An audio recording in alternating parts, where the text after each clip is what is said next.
This is actually one of the more disturbing reasons for why a cemetery is haunted that we've come across in recent times. It actually brings nightmares to life. It makes you realize how grateful we need to be living in a time when being buried alive is no longer a concern. Newcastle's Glidden Cemetery has long held a deep, dark secret until Mary Howe's spirit just couldn't be silent any longer. Today we're going to tell you her story. Before we go any further, we want to invite you to subscribe to our channel so you get updates and notifications about this video, as well as other videos we plan to post in the future. And if you like this video, please share it with your friends on Twitter, Facebook, and email them the link if you have to. And click on the thumbs up icon down below to let us know that you liked it. If you have any comments about this story, or know of any other urban legends in Maine or paranormal activity, you can add those to the comments below as well, because we'd sure like to check them out. The story of the Glidden Cemetery haunting actually started with a small town psychic medium named Mary Howe. Mary was so good with communicating with the dead and channeling the spirits that she was the talk of the town and the surrounding areas even. Back in the 1800s, having a seance or a psychic medium to channel spirits at your party was all the rage. Some would even say that the psychic medium who was present conducting the seance or channeling the spirit was the star of the show. This leads people to believe that it was jealousy, perhaps, that caused some of the town folks to start this rumor that was all abuzz about Mary.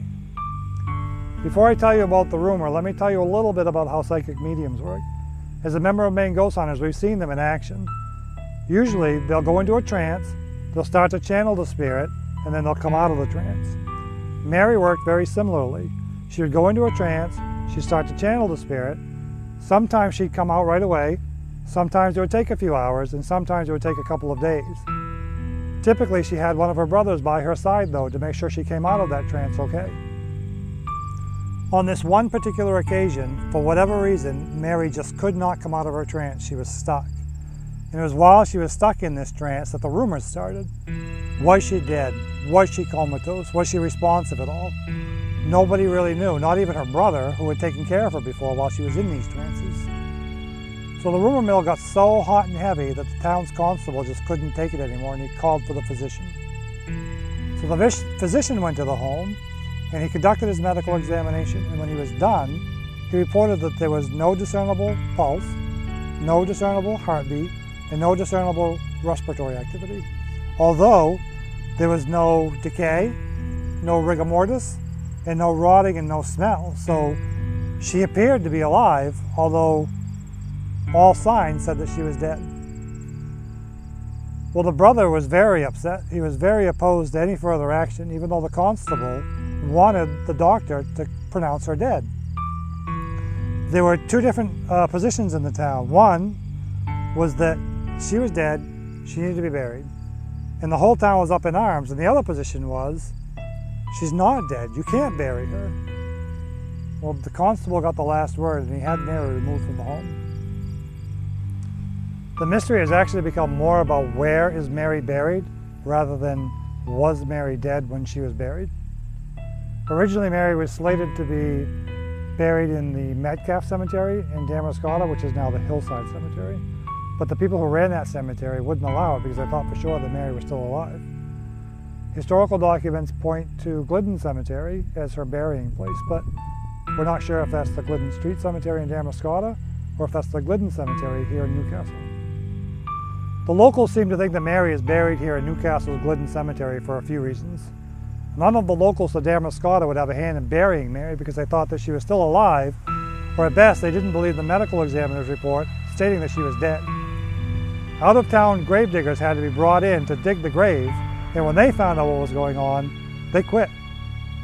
It's said that the undertaker's assistant was the one that was forced to dig the grave, but when it came time to putting her in the ground, the minister and the undertaker had to do it themselves. Even though the constable and the undertaker have taken great care to make sure that Mary's resting place remained hidden, they probably buried her at night, and they probably buried her in such a way that the ground looked undisturbed. Newcastle's residents are confident that Mary is buried right here in their Glidden Cemetery. Shortly after the burial, There were many reports of muffled crying and muffled screaming coming from the cemetery, which indicates someone was probably buried alive. Over the years, there were reports of dogs behaving strangely when they're in the cemetery. Their hackles get up, they're baring their teeth, and they're growling and barking off into nowhere. Mists are reported to come from different areas of the cemetery, and some have even reported that there are strange lights that seem to appear out of nothing.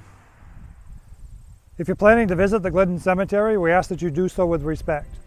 Remember, this is a historic location. Walk around the burial plots, do not walk over them. If you plan to conduct an investigation, remember Maine Ghost Hunter's #1 rule. Treat every spirit as you would want someone to treat your grandmother. You can find the Glidden Cemetery on the River Road in Newcastle, Maine. Thanks a lot for watching our video, and if you enjoyed it, please click the thumbs up icon down below. Share it with your friends on Twitter, Facebook, and email them the link if you have to. Subscribe to our channel and you'll get notifications about this video as well as any videos we post in the future. If you have any information about this location or any other Maine-based urban legends or paranormal activity, add that to the comments below because we'd surely like to check it out.